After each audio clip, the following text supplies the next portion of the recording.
मेरे प्यारे बच्चों, अभी स्टैंडर्ड 10 का बोर्ड एग्ज़ाम होने वाला है। उससे पहले मैं आपको औपचारिक और अनौपचारिक पत्र लिखने में कहाँ क्या लिखा जाता है, इसकी सही जानकारी आपको देना चाह रही हूँ, ताकि आप एग्ज़ाम में पत्र में पूरा से पूरा नंबर लेकर आइए, ताकि आप अच्छे अंकों की प्राप्ति कर सकिए। सबसे पहले मैं आपको औपचारिक पत्र बता रही हूँ। औपचारिक पत्र, औपचारिकता मतलब फॉर्मल।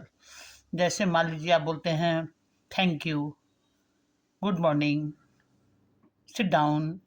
ये सब क्या है? औपचारिक। औपचारिक मतलब जहाँ पर हमको न चाहते हुए भी जिस बात को बोला जाता है, सभ्यता जिसको कहते हैं। तो यहाँ औपचारिक पत्र भी क्या है? सभ्यता से भरा हुआ ये पत्र है, यानी बड़ों को किस तरह से सम्मान के साथ बोलना है, ये औपचारिक नाम से भी पता चलता है। अब औपचारिक पत्र लिखते हैं किसको? जो बड़े पद पर कार्यरत हैं, जैसे प्रधानाचार्य, जिलाधिकारी, विद्युत अधिकारी या इस तरह के बड़े-बड़े लोग, उनको हम लोग औपचारिक पत्र लिखते हैं। अब आपके सामने जो फॉर्मेट मैं भेजी हूँ, उस फॉर्मेट में देखिए, किसी को भी हम लोग जैसे इंग्लिश में लिखते हैं, उसी तरह से हिंदी में सेवा में अब पद का नाम अर्थात वो किस पद पर कार्य कर रहा है, उस पद को। जैसे मान लीजिए आपको समझाने के लिए मैं प्रधानाचार्य के नाम पर एक पत्र को समझाने की कोशिश कर रही हूँ। जैसे लिखा रहेगा पद का नाम, तो आप लिखिएगा सेवा में प्रधानाचार्य। फिर है प्राप्तकर्ता का पता। अब प्राप्तकर्ता यानी प्रधानाचार्य कहाँ की है, कौन सी स्कूल की है, उस जगह स्कूल का नाम, वो कहाँ स्थित है। तो प्राप्तकर्ता का पता मतलब प्राप्त करने वाला, यानी आपका लिखा हुआ पत्र जिसको मिल रहा है, उसका पता वो कहाँ पर है और उसको वो पत्र प्राप्त हुआ। अब उसके बाद जो हम क्रॉस का चिन्ह दिए हैं, ये आपको एक लाइन छोड़ने के लिए ही ये सिंबल है।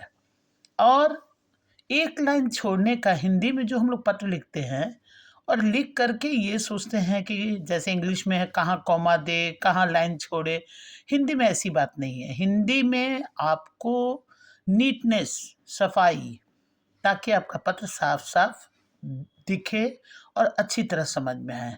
तो ये क्रॉस चिन्ह जो है, ये आपको एक लाइन छोड़ने का निर्देश है। उसके बाद दिनांक लिखिए, तिथि लिखिए, तारीख लिखिए, तीनों में से जो आपको उचित लगता है वो लिखिए। उसके पश्चात आप फिर एक लाइन छोड़िएगा, ताकि सफाई अब लोग कहते हैं कि जैसे हिंदी का पत्र है तो हिंदी में ही तारीख लिखें। आजकल ऐसी बात नहीं है, फिर भी यदि आप हिंदी में लिख पाते हो तो ज़्यादा अच्छा है।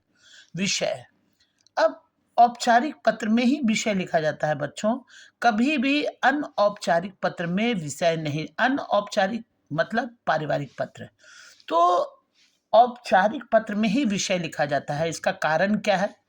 इसका कारण ये है कि जो बड़े पद पर कार्यरत हैं, यानी जैसे प्रधानाचार्य या जिला अधिकारी या उन लोग के पास इतना वक्त नहीं है कि आपका लंबा चौड़ा पत्र पढ़े और तब जानकारी हासिल करें कि आपको क्या चीज़ की आवश्यकता है या आप क्या चीज़ की मांग की है। तो आपके द्वारा लिखा गया विषय को ही पढ़कर वो समझ जाएंगे कि आपको, जैसे मान लीजिए प्रधानाचार्य को आप लिखे कि 2 दिनों की छुट्टी हेतु आवेदन पत्र। अब प्रधानाचार्य विषय पढ़ के ही समझ जाएंगी कि आपको छुट्टी की आवश्यकता है। तो विषय इसीलिए औपचारिक पत्र में लिखना अति आवश्यक होता है, और उसको पढ़ के ही वो जो भी है वो तुरंत समझ जाएगा कि आपको किस चीज़ की आवश्यकता है। उसके बाद मान लीजिए जैसे आपको पता नहीं है कि विद्युत का अधिकारी जो है वो लेडीज़ है या जेंट्स है, या मान लीजिए शिक्षा अधिकारी जो है वो लेडीज़ है या जेंट्स है, मतलब जो बड़े पद पर है वो क्या है, आपको नहीं पता है। तो इसलिए आप क्या कीजिएगा, या तो महाशय स्लैश महाशया या महोदय ऑब्लिक महोदया, दोनों में से जो आपको उचित लगता है दोनों लिखना है, महोदय या महोदया, महाशय या महाशया। तो क्या है कि मान लीजिए जैसे लेडीज़ हैं तो उनके लिए महोदया का प्रयुक्त हो गया, या जेंट्स है तो महोदया। अब है समस्या कथन। पत्र हमेशा चाहे औपचारिक हो चाहे अनौपचारिक हो, इसको 3 स्टेंजा में लिखा जाता है।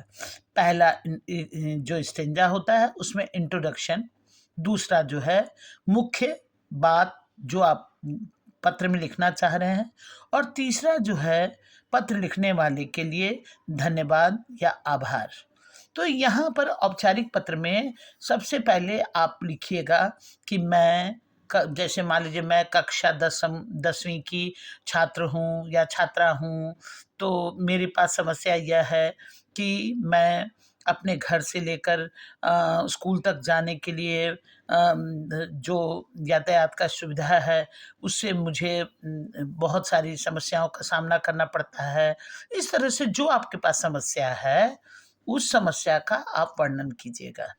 जैसे हम अभी बोले आपको 2 दिनों की छुट्टी हेतु आवेदन पत्र, तो आप क्या कीजिएगा, लिखिएगा कि मैं कक्षा 10वीं की छात्रा हूँ, मेरे घर में विवाह है जिसके कारण मुझे 2 दिनों की छुट्टी के लिए, तो ये आप पहले लाइन में लिखिएगा समस्या, कि मेरे घर में विवाह है जिससे बहुत सारे लोग एकत्रित हुए हैं।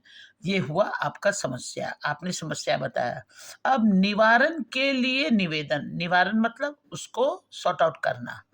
तो निवारण के लिए निवेदन का मतलब हुआ कि जो मेरे घर में लोग इकट्ठा हुए हैं और हमको 2 दिनों की छुट्टी चाहिए, क्योंकि वो 2 दिनों की छुट्टी में हम उन लोग के साथ समस्या का समाधान कर सकें, मेरा समस्या का निवारण हो सके, हमको जो प्रॉब्लम है उस प्रॉब्लम का सॉल्यूशन मिल सके। तो ये दूसरा जो स्टेंजा होता है ये पहले स्टेंजा से और तीसरा स्टेंजा से बड़ा होता है, क्योंकि इसमें आप अपने समस्या का निदान के लिए वो जो व्यक्ति है, जैसे चाहे प्रधानाचार्य हो चाहे जिलाधिकारी हो, तो उस व्यक्ति से आप रिक्वेस्ट करिएगा। इस पत्र में कहीं भी आदेश या ऑर्डर शब्द का प्रयोग नहीं किया जाता है। आप ये नहीं कहो कि हमको 2 दिन की छुट्टी दें, ऐसे आप नहीं कर सकते हैं। 2 दिनों की छुट्टी हेतु आप आवेदन, आपसे निवेदन है कि आप मुझे 2 दिनों की छुट्टी दें।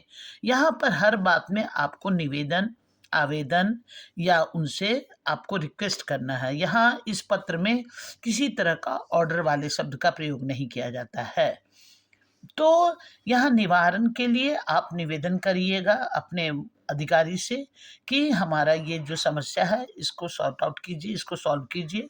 और उसके बाद जब आपका समस्या का समाधान के लिए आपने दूसरी स्टेंजा में कहा और तीसरी स्टेंजा में कि आपके द्वारा जो मेरी समस्या का समाधान हुआ इसके लिए मैं आभार व्यक्त कर रही हूँ, चाहे मैं आभार व्यक्त करता हूँ, ताकि ये मेरी समस्या 2 दिनों की छुट्टी जो आपने दी इसके लिए मैं आपको आपके लिए आभार व्यक्त करते हैं या मैं कृतार्थ हूँ, इस तरह लिखा जाता है। उसके बाद एक लाइन छोड़ा जाता है, जो क्रॉस का चिन्ह है, एक लाइन छोड़ा जाता है और उसके बाद सधन्यवाद, इंग्लिश में थैंक यू जैसे लिखते हो वैसे सधन्यवाद, फिर एक लाइन छोड़ोगे। आपका हितैषी, हितैषी शब्द कहाँ लिखा जाए, हित चाहने वाला। यदि प्रधानाचार्य को लिख रहे हैं तब हितैषी नहीं लिखोगे, तब लिखोगे आपका आज्ञाकारी छात्र या छात्रा। लेकिन आप शिक्षा अधिकारी, विद्युत अधिकारी से, तब आप लिखोगे आपका हितैषी, यानी आपका हित चाहने वाला। इसमें पत्र में पूरा नाम लिखा जाता है और पूरा पता लिखा जाता है। तो ये हुआ औपचारिक पत्र।